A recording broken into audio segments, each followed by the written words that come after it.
BILLIE-SUE, how are you? So good to hear from you again as well. I have numbness in both hands. What could be causing that?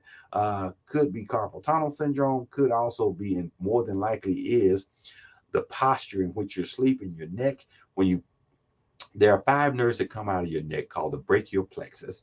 Starts off as 5. One goes behind your shoulder. The other comes down your arm. By the time you get to your hand, it's only 2. The radial nerve behind your thumb and the ulnar nerve behind your pinky finger.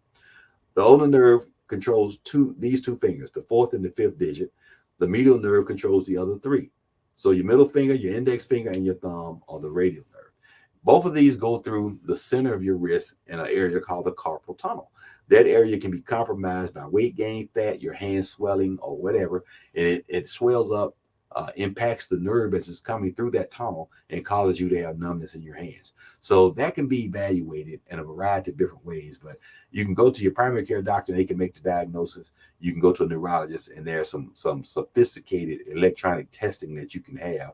But if you have numbness, tingling, pins and needle sensation that starts in your hand and goes up, that is carpal tunnel by definition. If it starts here in your shoulder and comes down to your hands and your hands are ultimately numb, that's something else that more than likely involves your neck.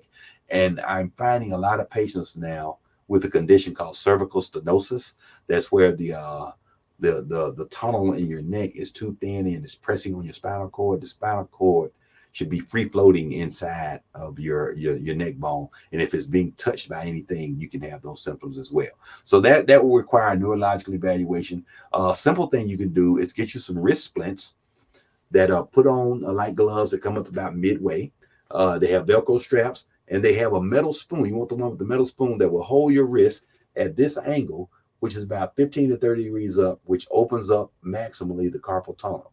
When you flex your wrist down, that closes the carpal tunnel, and that is the posture, particularly if you flex it even further down, when we're on a keyboard. So if you're using a keyboard, and everybody does now at work or at home or both, then you're at risk for carpal tunnel. So you can buy those types of wrist splints at virtually any store, any drugstore that sells durable medical equipment.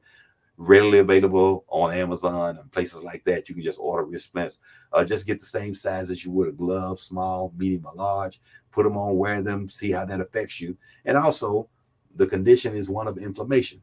So, an anti-inflammatory such as omega-3 fish oil would help tremendously with that, as well as vitamin D. Both are natural anti-inflammatories, and they will both decrease the amount of inflammation and probably help with that condition as well.